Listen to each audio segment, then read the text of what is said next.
They didn't even spell my name right on the termination notice. After 17 years. Keller 1L. Not Keller.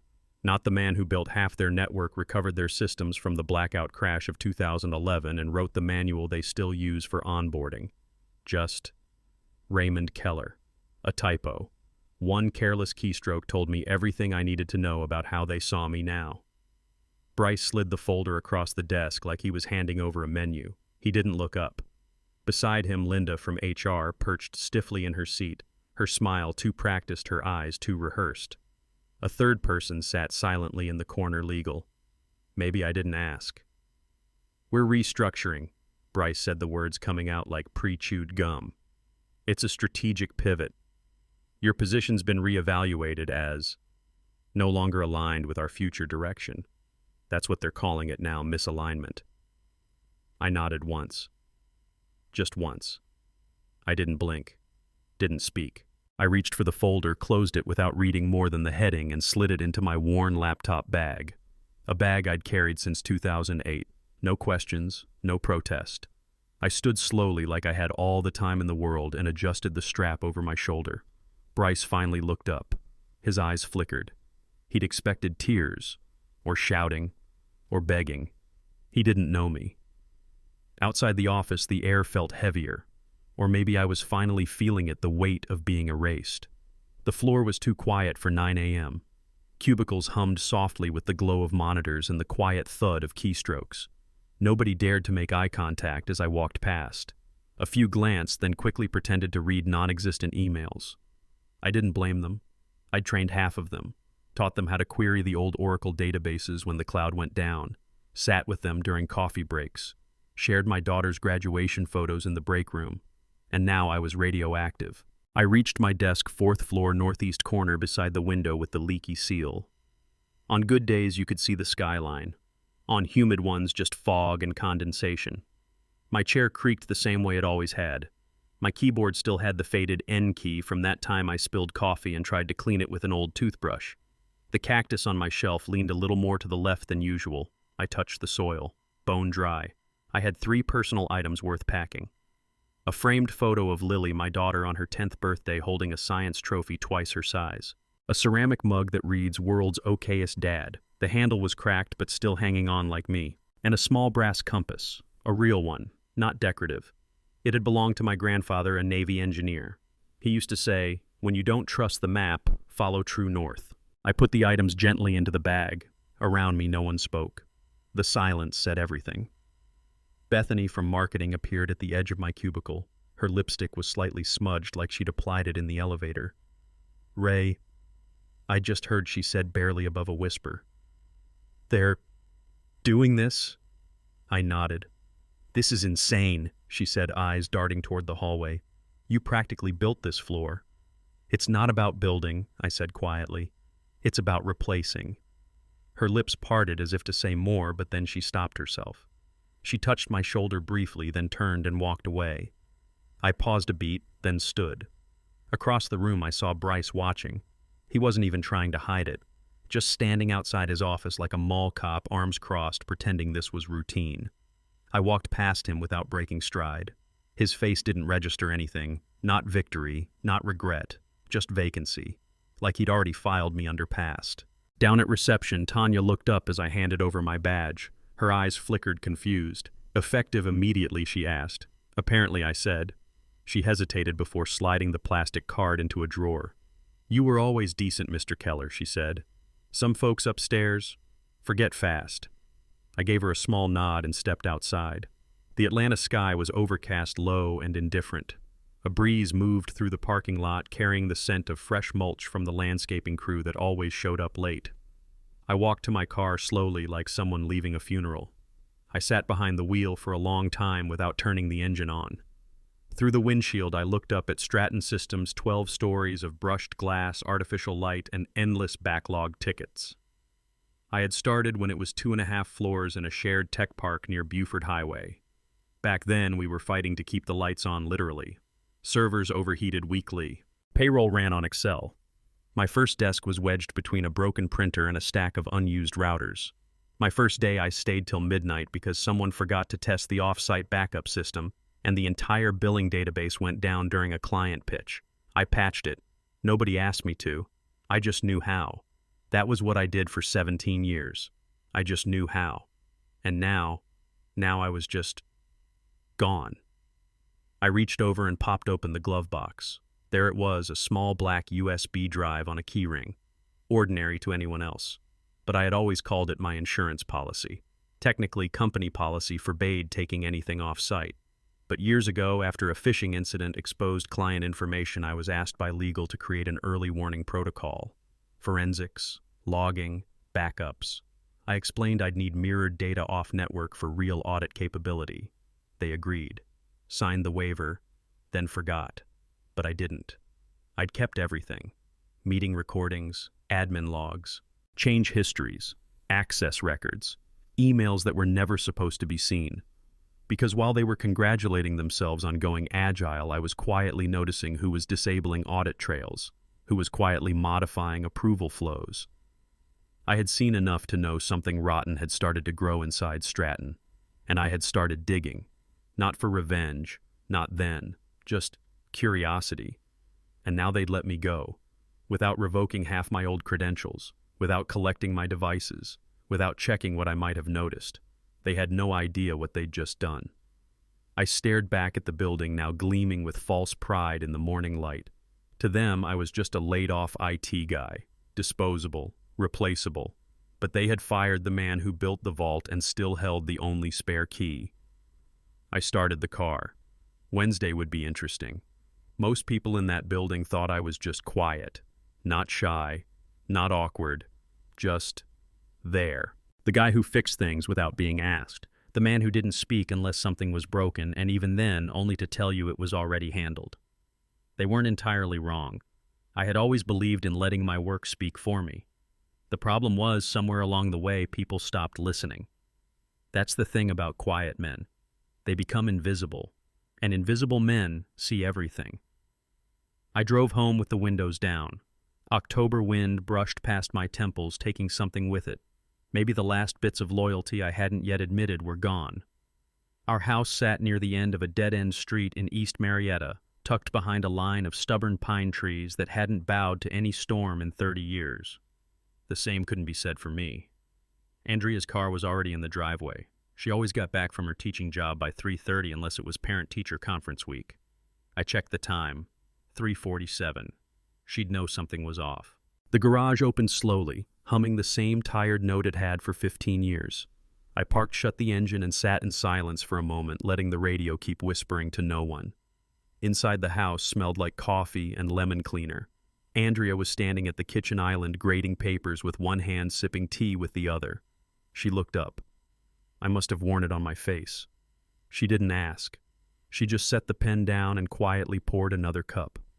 Pushed it toward me. I took it. "Bad," she said softly. I nodded. "How bad?" "Gone." She didn't blink. Just let the word hang in the air like steam above the mug. She had been with me through everything, through layoffs during the dot-com bust that we somehow avoided, through years of me coming home late smelling like server room dust. She knew the weight of that word more than anyone. I sat down across from her. They didn't even look me in the eye, Andrea. She reached for my hand, her fingers warm, still strong. "You were the best thing that ever happened to that place," she said. I didn't answer, not because I didn't believe her, but because part of me had begun to wonder if being the best thing ever mattered to anyone but her. That night I couldn't sleep. I got up around 2 a.m. barefoot on the cool kitchen tiles and made my way to the small home office tucked behind the laundry room. I turned on the desk lamp just enough to see without waking the house. There, in the bottom drawer of the file cabinet behind tax returns and Lily's old school awards, was a metal lockbox. I entered the combination by muscle memory. Inside, 3 USB drives labeled not by name but by color codes only, I understood. I plugged in the first one. The system lit up quietly like a dog that recognized its master. I hadn't touched these files in over a year, not because they weren't important, but because I hadn't wanted to believe I'd need them. Now, everything had changed. I clicked open a folder labeled Archive Raven. It was something I'd started 2 years ago after noticing an odd pattern of administrative changes, seemingly unrelated, subtle spread over time. a deleted access log here, a change in invoice approval chains there. I didn't think much of it at first. It's always messy. But the more I dug, the more it didn't feel random. Then about 18 months ago, Bryce had insisted on streamlining security roles. Too many legacy accounts, he said. Too many redundancies. He meant me. That same month, I was removed from the procurement routing list. Not deactivated, just quietly taken off email threads I'd been on for years.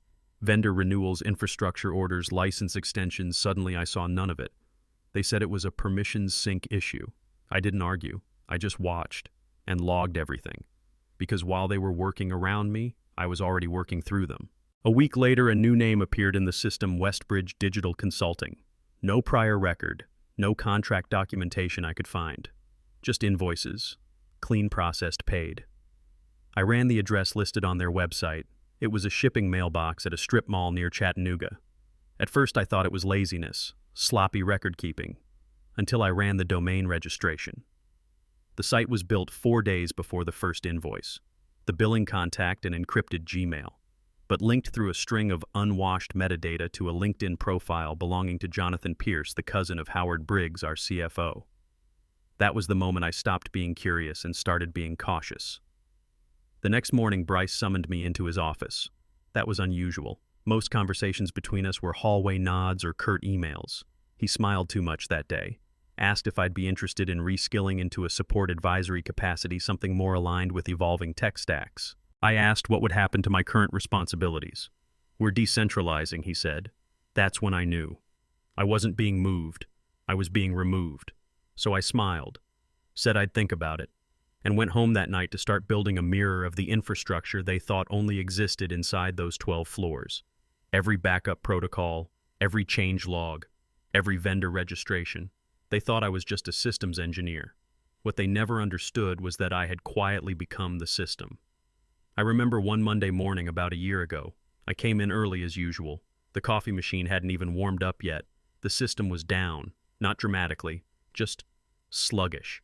The cloud sync had misfired. The internal calendar was off by 2 hours, messing with timestamps across the board. No one noticed, except me. I traced it to a temporary permissions loop likely created to expedite a payment gateway test. A backdoor left open. It had been used 4 times, each time to modify vendor routing for specific transactions. I patched the hole, documented it, logged the access, and watched. I didn't alert anyone, not yet, because sometimes the best way to expose a leak is to let it run, just long enough. In meetings I became less visible. Bryce would speak over me. Howard would ignore direct questions. Linda from HR smiled at me like I was a retiree already halfway out the door. Even the young guys, those I mentored, stopped coming to me with questions. I watched them get pulled into closed-door meetings with Bryce and Howard. And still I said nothing. Not because I was weak, but because they weren't ready to know what I knew. It's strange looking back how the slow fade feels worse than the sudden cut. The day they fired me wasn't the day I felt betrayed. That had happened months earlier, but I let them do it. I let them think I was slow, outdated, replaceable. I let them turn me into the office ghost. I let them dig their hole. Because while they were planning my exit, I was planning something else entirely. A quiet reckoning. Not for revenge, not even for justice, for clarity. And now sitting in my home office with a drive full of shadows and a head full of timestamps, I finally understood the one thing that had been missing all those years. They thought no one was watching. They forgot the quiet man in the corner built the room they were stealing from. Sometimes things unravel not because you tug hard, but because one loose thread decides to shift on its own. For me, it was a late Thursday afternoon. I remember the light golden slanting low through the 4th floor blinds of the server annex. It was the kind of hour when the building quieted down, when emails slowed and the chatter in the Slack channels turned into jokes and dinner plans. Most of the office had cleared out early for some department happy hour. I stayed behind. I always did. Not because I didn't have anywhere else to be, but because it was during those silent, empty hours that the system spoke loudest. I had been running a routine maintenance scan on the archive server.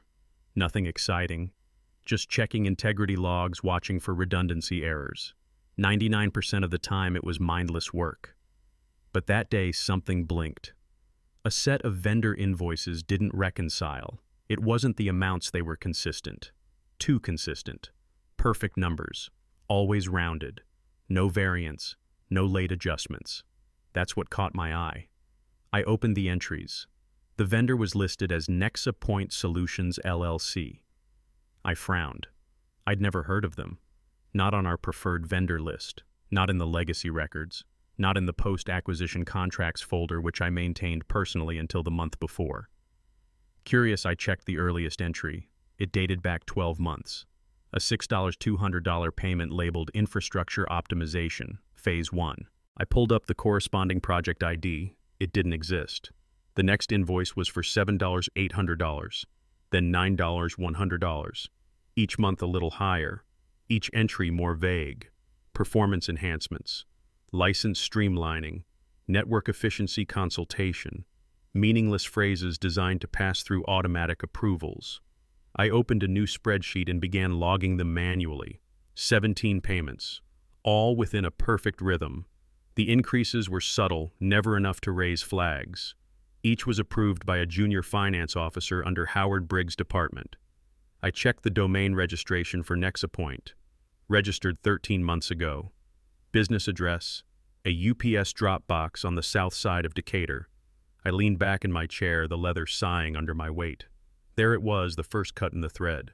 The next step wasn't technical, it was behavioral. I started watching people. Howard, the CFO, had never been particularly friendly, but lately he'd been jumpier, less visible. Meetings he used to attend in person now happened via video, even when he was in the building. His assistant, a soft-spoken woman named Caitlin, suddenly changed her schedule twice in 1 week and canceled 2 recurring finance syncs. Odd. I also noticed Bryce, my former boss, spending more time in Howard's office than usual. No notes, no calendar blocks, just quick check-ins. But what sealed it for me was what Bryce didn't do. He didn't announce the NexaPoint initiative. At Stratton, every time we onboarded a new vendor, even a janitorial one, there was a Slack thread, a welcome blurb, some fluffy language about partnership. But NexaPoint, not a word. That's when I knew this wasn't just questionable spending. This was intentional obfuscation. I dug deeper. Each NexaPoint invoice had a routing path that looped through a shadow approval group I'd never seen before, FinX42. It was buried under layers of renamed folders. But once I cracked it open, I saw other vendors in the same pattern: Lyratech Analytics, Orion Strategic Solutions, Westbridge Digital. Different names, same rhythm, same template, same address, UPS boxes, registered with anonymous LLC filings in Delaware, Wyoming, and Nevada. Every one of them was connected to someone in Howard's extended family, cousins, in-laws, even a golfing buddy he tagged in a vacation post from 2019. The fraud was elegant. None of it is technically false. The services were billed, the accounts are paid. But the services were grossly inflated, partially redundant, or in several cases never actually delivered. And they had been getting away with it for over 3 years. Because no one was watching. Except me. By now I was fired. My access, or most of it, was revoked. But the old logs I'd mirrored, the retention files, the audit trails, those were mine. Not illegally, not a single byte had been taken in violation of policy. Every record was part of the forensic backup project I'd implemented 5 years prior at the request of the board's compliance team. They had signed off. They had forgotten. I had not. I opened the red drive, the one I hadn't touched in 18 months. Inside were layers of proof logins, IP trails, PDF invoices with metadata untouched, financials with time-stamped approvals automated through backdoor routing rules I hadn't written. I remember sitting there, hands still, cursor blinking, the word NexaPoint highlighted on the screen. I didn't feel angry. I felt focused, a kind of clarity I hadn't had in years. The next day, Andrea noticed. "You're different," she said as we sat on the porch with coffee. You're calm, but not in the usual way." I stared at the pine trees across the yard. "Sometimes," I said slowly, "the thing you've been quietly preparing for shows up exactly when it's supposed to." She didn't press. She never did. That evening I called an old friend. Paul Hammond had been the company's external auditor 10 years ago. We'd worked late nights together cleaning up a compliance nightmare left by the previous CFO. He'd since moved on to a bigger firm, semi-retired, but still answered my calls. He picked up on the second ring. "Ray, it's time," I said simply. He paused. "You're talking about the thing you hinted at back in 22. Worse. Tell me what you've got. I'd rather show you. Tomorrow. Private. I know a spot." That meeting and what followed would eventually become part of a sealed affidavit. But that night, all I did was prepare. I laid everything out chronologically, cleanly, irrefutably. I built the kind of report I knew even the most cautious board member couldn't ignore. It wasn't just about money. It was about the pattern. The creation of shell vendors. The modification of approval workflows. The rerouting of legitimate expenses to inflated fronts. The protection of these vendors through silent restructuring. The removal of oversight starting with me. But here's what they didn't understand. You can replace a title, you can revoke an account, but you can't erase institutional memory. And I was memory. I had documented everything not because I was paranoid, but because I believed someone had to care. And if no one else would, I would be the last line of defense. That night, as I shut down my system, I thought about Lily. She was 26 now, a research analyst. Sharp. Independent.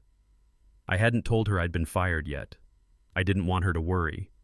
But when the truth came out, and it would, I wanted her to know something. That was when it mattered most. I didn't stay silent. Fraud is rarely loud. It doesn't wear a mask. It doesn't sneak in through a window.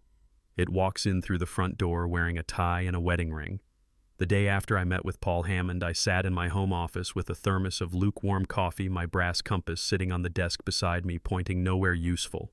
I didn't need directions anymore. I knew exactly where I was going. I opened the Nexapoint folder and began digging deeper into ownership records. Most people think shell companies are complex webs spun by hackers and offshore criminals. That's what movies tell us. But in reality, they're astonishingly mundane. A quick look at Nexapoint's incorporation records showed it was registered in Delaware, no surprise there. Delaware is a breeding ground for corporate anonymity. But what caught my attention was a single line buried in the original Articles of Organization registered agent J.P. Wilcox. That name. I'd seen it before. 18 months earlier, during an internal presentation from the finance department, a slide briefly displayed the full name of our CFO, Howard Briggs Wilcox. At the time, I dismissed the hyphenation as a clerical inconsistency. But now I searched again.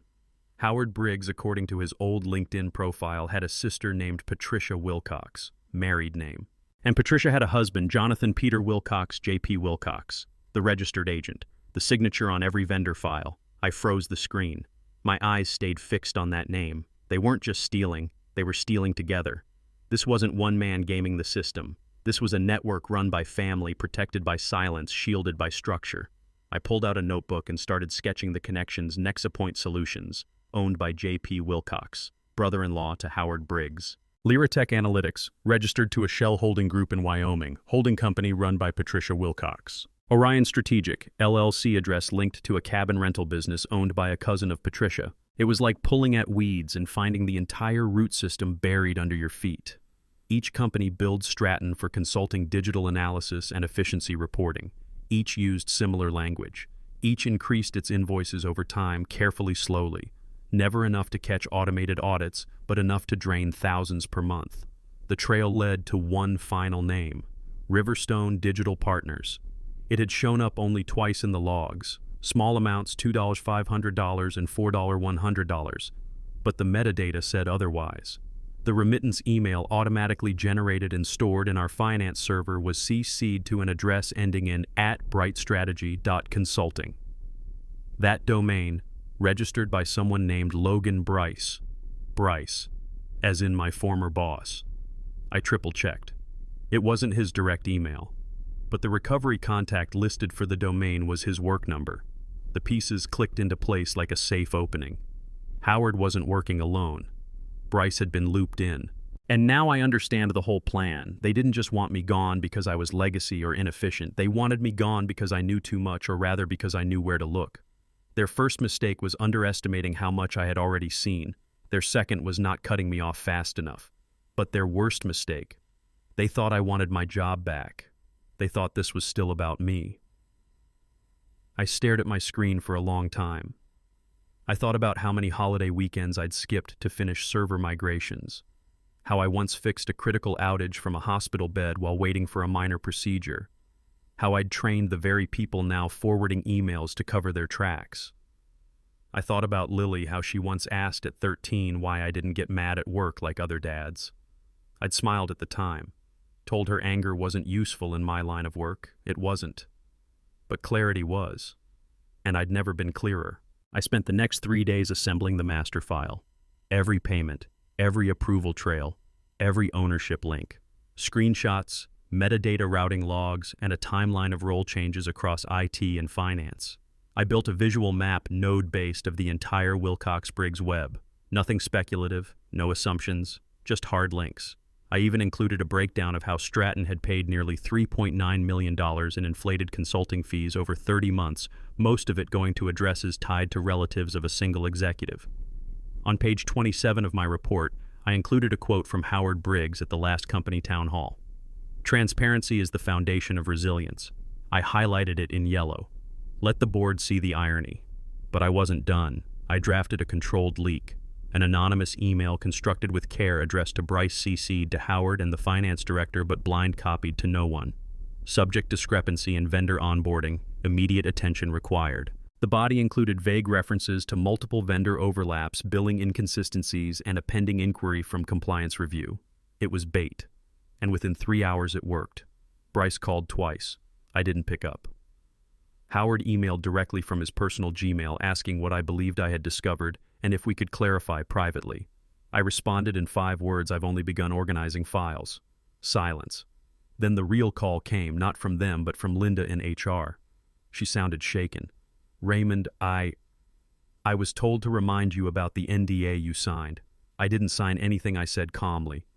"Well, your severance package, I was let go without warning. You're welcome to send me an agreement. I'm not obligated to sign it." I'd advise caution. I hung up. That night I received a message from Caitlin, the CFO's assistant. She'd always been polite to me, even brought me coffee once when I worked late during a blackout. Now her text read, "They're panicking. I saw Bryce slam a door. Something's coming. Be safe." I didn't reply. Instead, I encrypted 3 copies of the full report, one to my secure drive, one to Paul Hammond, and one printed hard copy sealed in an envelope addressed to Robert Ellison, head of Stratton's audit committee, a man I'd worked with during the 2017 data compliance overhaul. Old school.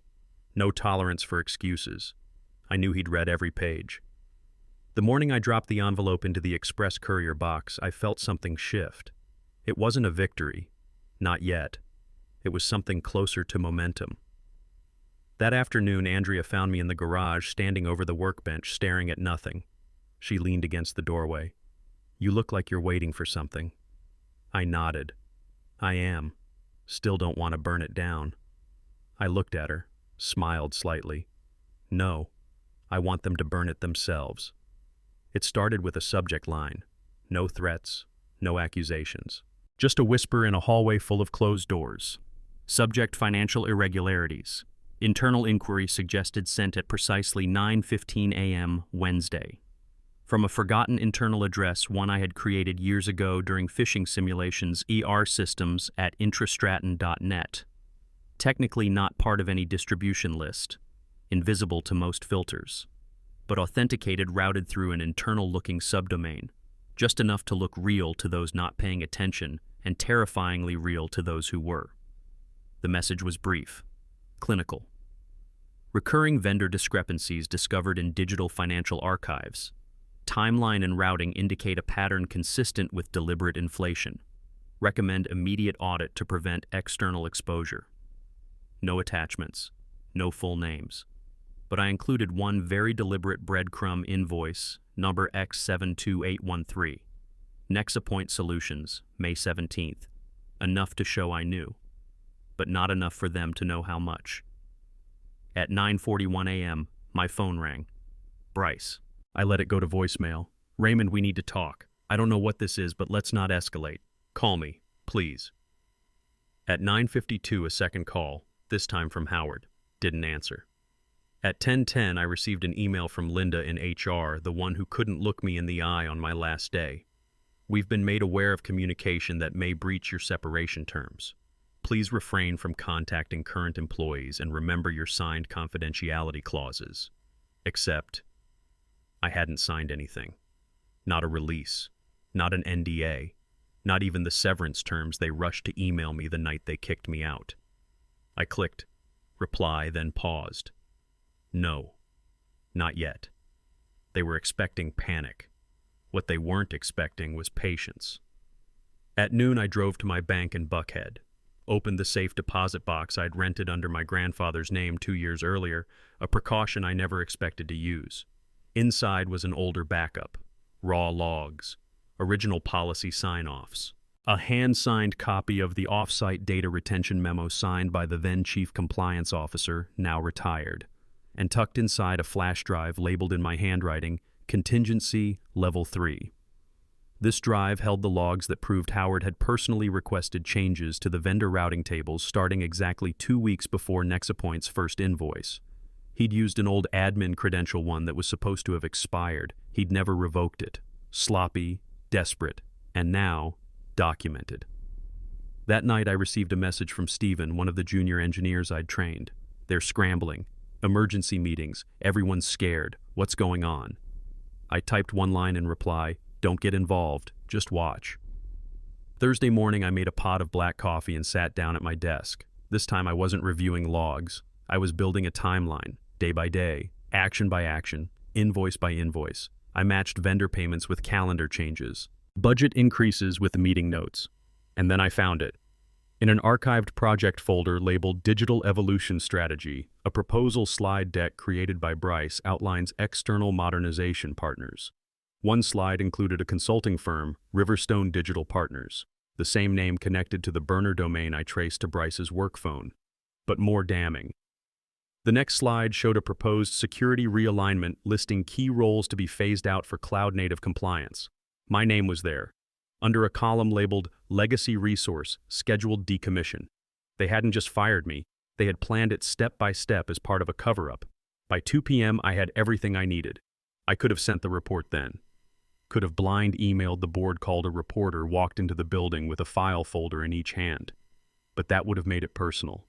And this wasn't about personal. This was about a system breaking itself. So instead I scheduled an email, 8:00 a.m. Friday. It would go out to every member of Stratton's board of directors, including Robert Ellison.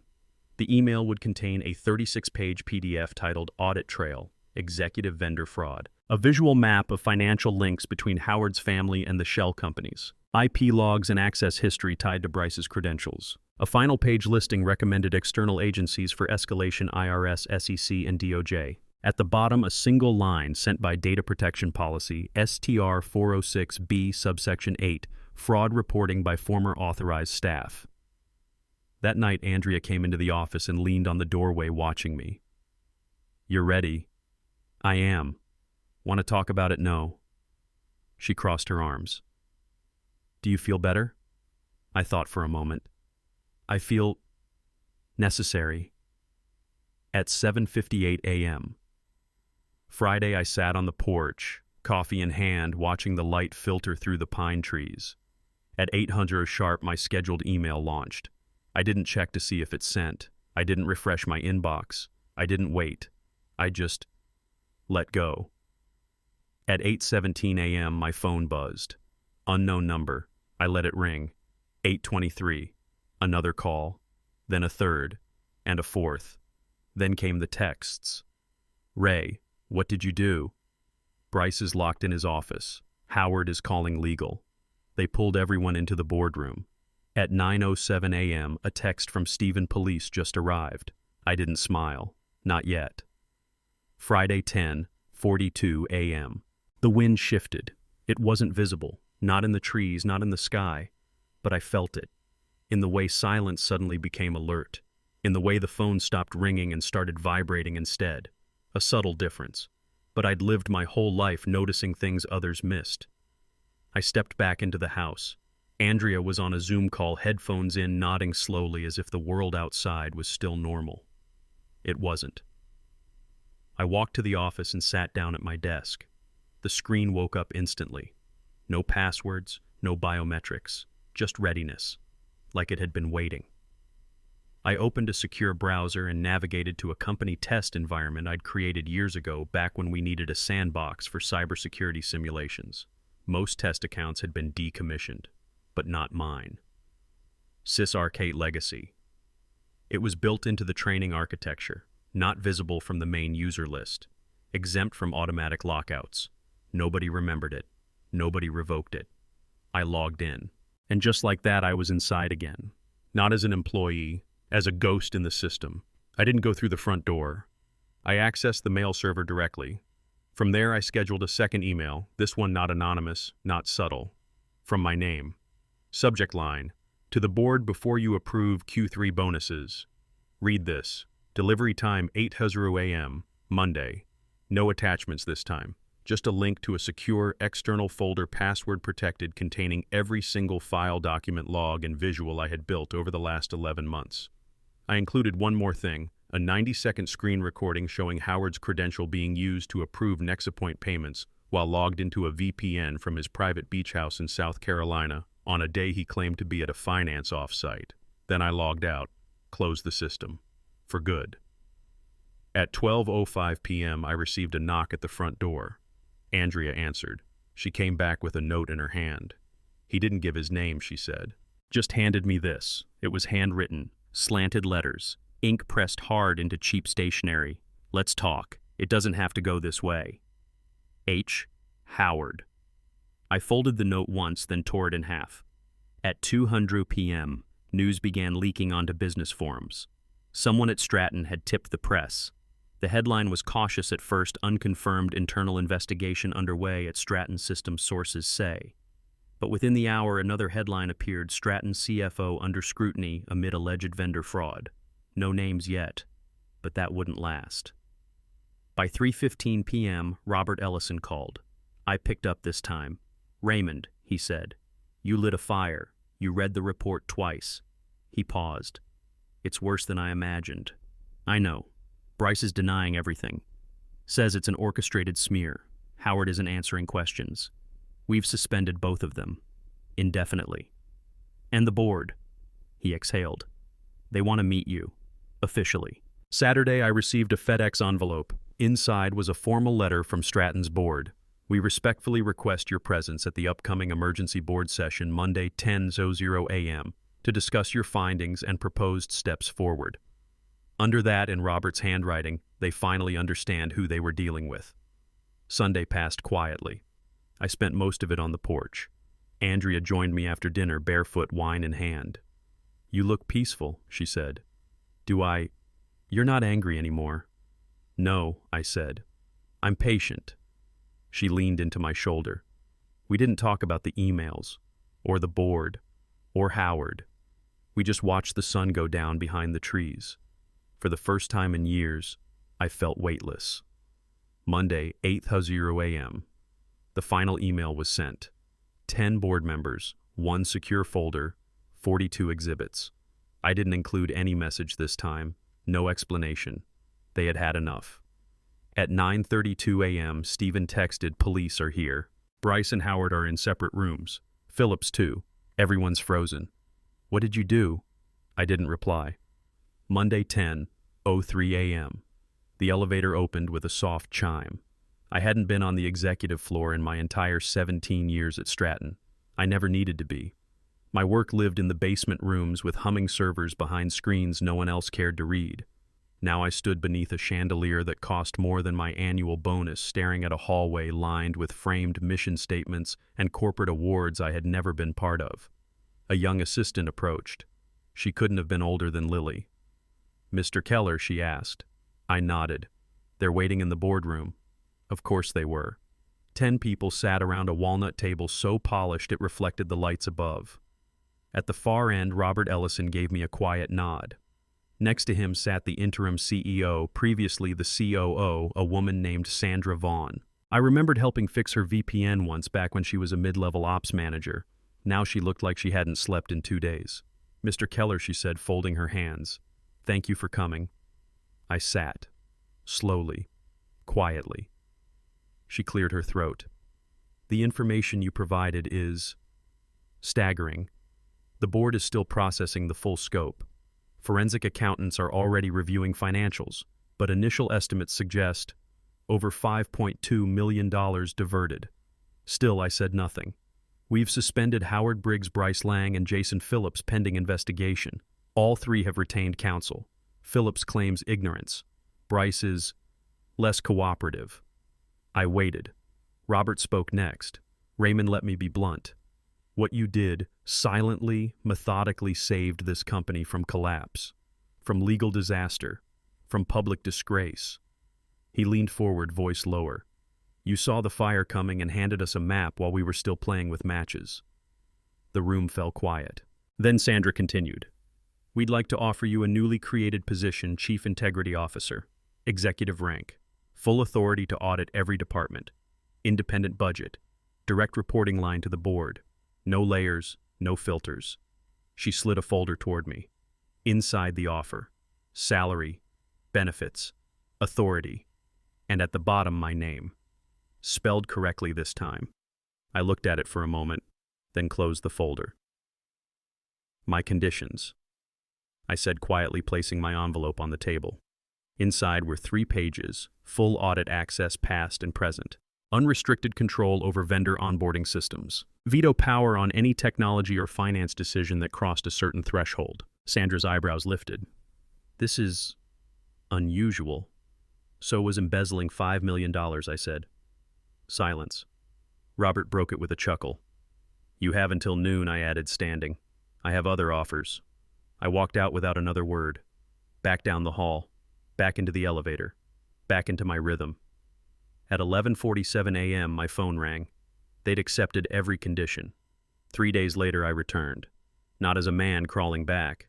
As the man who had built the bridge they tried to blow up and now held the blueprint for rebuilding it properly. I didn't go to my old desk. That cubicle by the window was already filled. Some junior dev with big headphones and a monitor too wide for the partition. I didn't mind. I have a new office now. Corner suite, floor-to-ceiling windows, view of the skyline, a locked drawer that only I had the key for, and a plaque on the door that read, Chief Integrity Officer, R. Keller. I didn't ask for it, but someone had made it anyway. Stephen visited that afternoon. He stood awkwardly in the doorway. I still can't believe it, he said. They thought you were just done. They always do, I replied. Then added, You've got potential, Stephen. Don't let them teach you to look down. He smiled faintly. I won't. Good. I handed him a flash drive. What's this? Everything I used to catch them. Clean version. Annotated. Learn from it. That evening, Andrea met me at the door. She looked me over, smirked. You look like you belong in a place like that. I kissed her cheek. No, I said. I just belong to myself now. I didn't attend the first round of internal interviews. That was by design. The forensic accountants, legal counsel, and external auditors had full access. I had given them the map. I didn't need to guide their every step. I had built the system. Now I let it run. Tuesday, 9:14 a.m. Sandra knocked once before entering my office. They've confessed, she said simply. Which one, Howard? Full cooperation. He's already named 6 shell companies and admitted to using family members to reroute funds. I nodded. What about Bryce? She hesitated. He's denying everything. Says he was a victim of manipulation. And Phillips? He fled. I raised an eyebrow. Left the country Sunday night. Private jet. But we know where he is, Sao Paulo. Council is working with authorities to initiate extradition. Typical. These men always planned their escape routes before they planned their damage control. Later that afternoon, I received a private message from Stephen. You need to see the internal Slack thread. I clicked the link. There it was. Screenshots from panicked employees, HR scrambling, legal drafting pre-written statements, department heads expressing confusion, engineers sharing encrypted folders in back channels with comments like, "We always knew something felt off. He told us 3 years ago." Ray was right. I closed the laptop and looked out the window. Atlanta was warm that day. The sky was unbothered by what was unfolding beneath it. Justice doesn't arrive with fanfare. Sometimes it comes wearing silence and leaves with respect.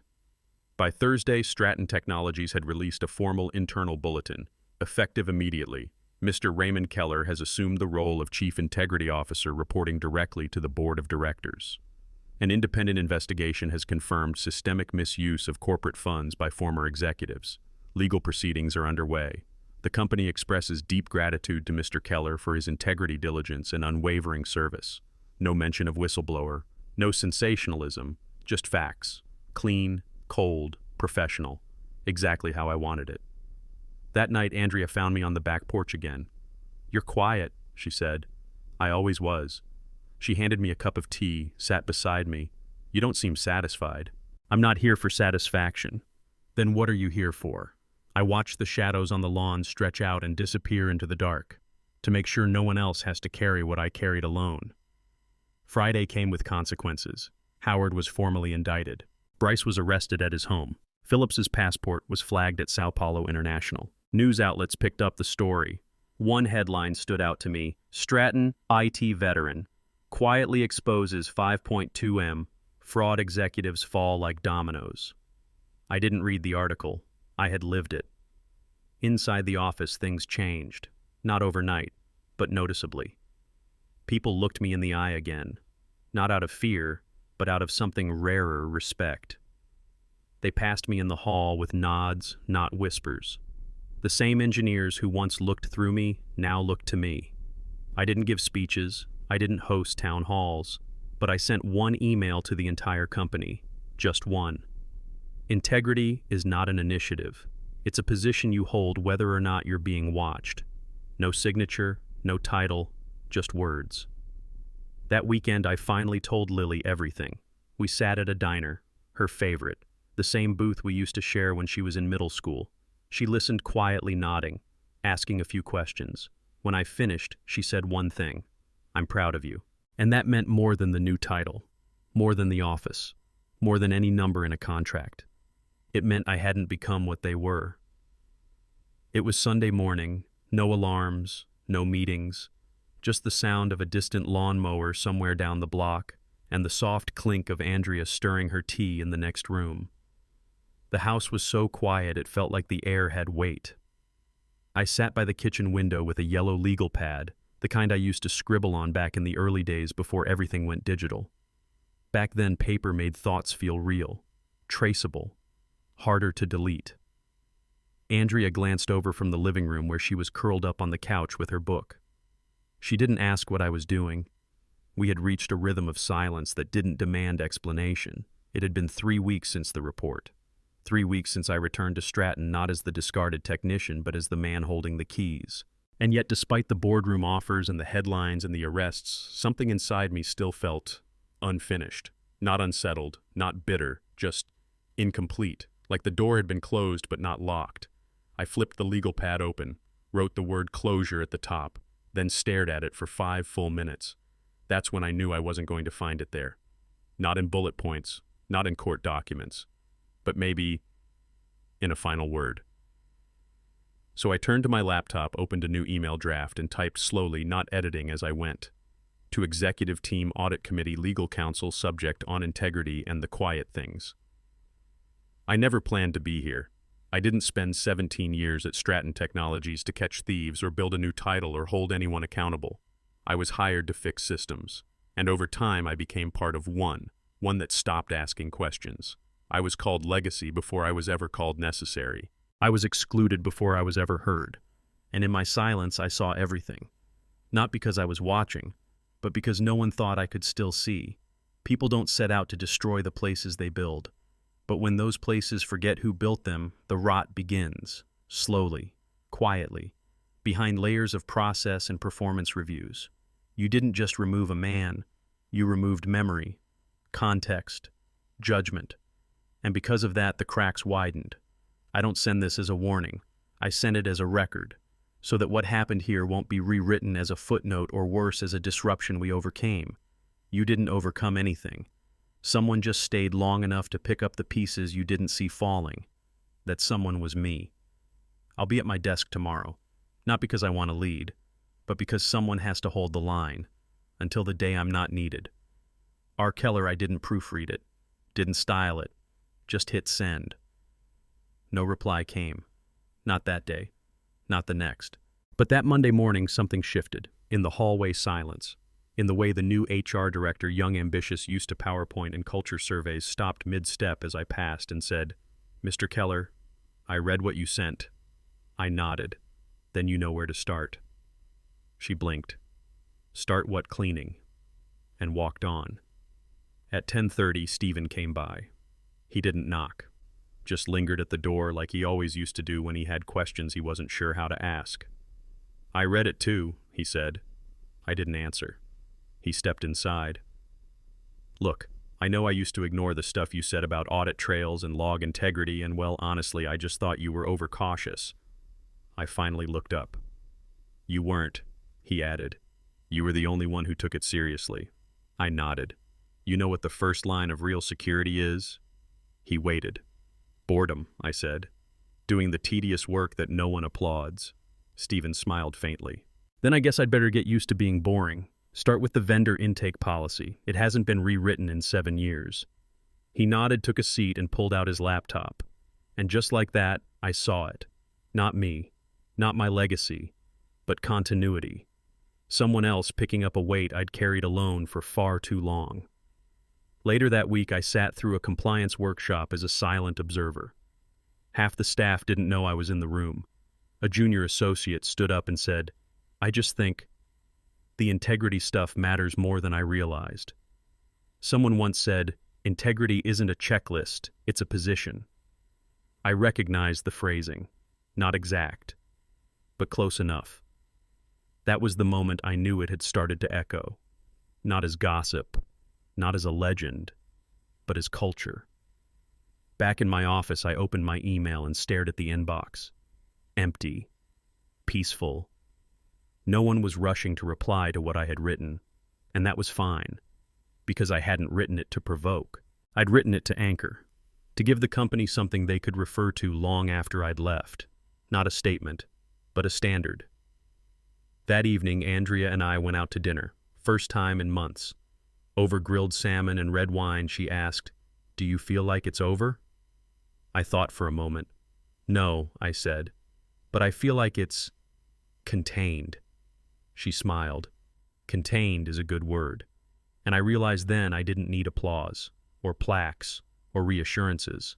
I had Andrea. I had my name back. And I had truth on paper in systems in people's minds exactly where it belonged. Before we left the restaurant, I checked my phone. One unread message. From Sandra. Just one sentence. That was the best resignation letter that never was. I didn't reply. I just locked the screen and walked back out into the night, no louder than I'd ever been, but no longer invisible. 6 months passed. The skyline outside my office remained the same, that same steel gray wash across the horizon of downtown Chicago. But the air had changed. Inside Stratton Technologies, people walked differently now. The hush in the elevators wasn't fear anymore. It was respect.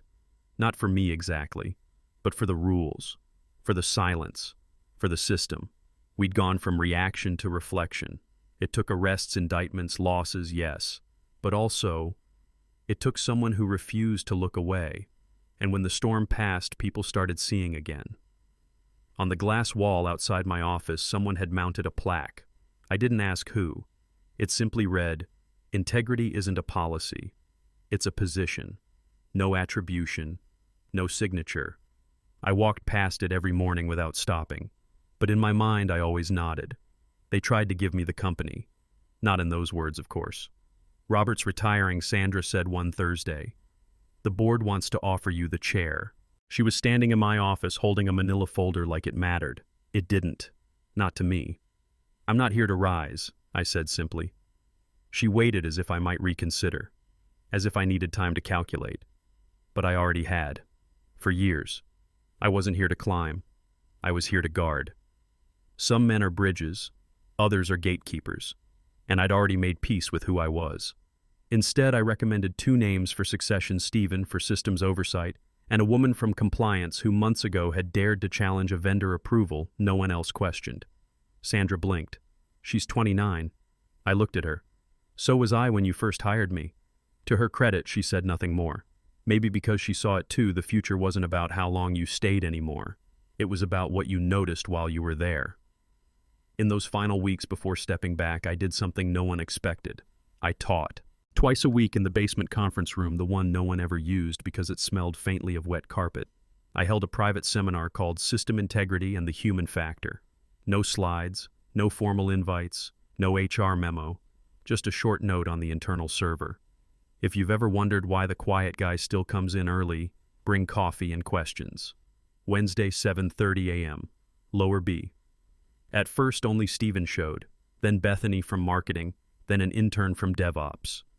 By the 6th week, we ran out of chairs. I never mentioned the scandal, never named names, but I walked them through how it happened, how looking the other way becomes the default, how just this once becomes that's how it's done, and how one day you wake up and realize you no longer work for a company. You've become a machine part inside a lie, and the only way back, tell the truth, even if it costs you everything.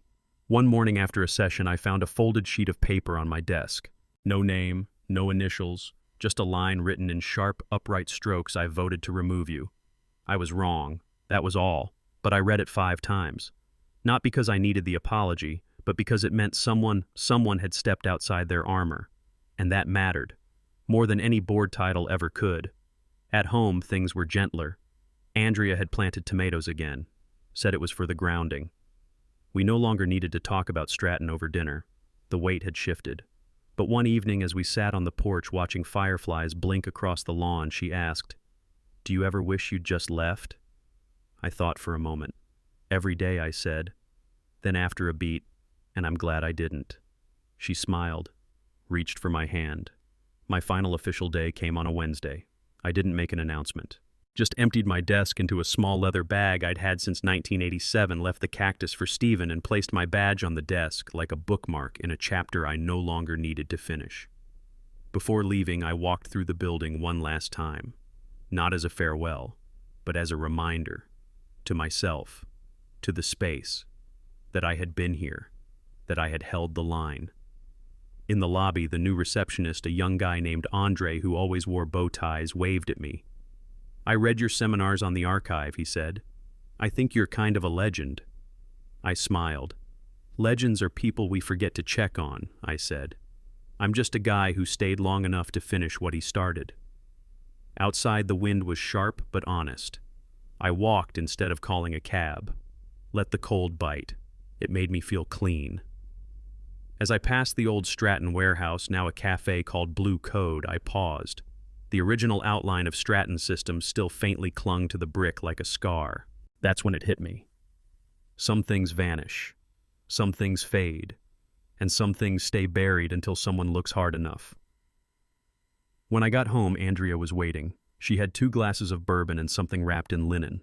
"I found this in the attic," she said. "It was my old compass, the one my father gave me when I left for college. Still scratched, still dented, still pointing true. Doesn't matter if it's right," I said, smiling, "as long as it reminds you what right used to feel like."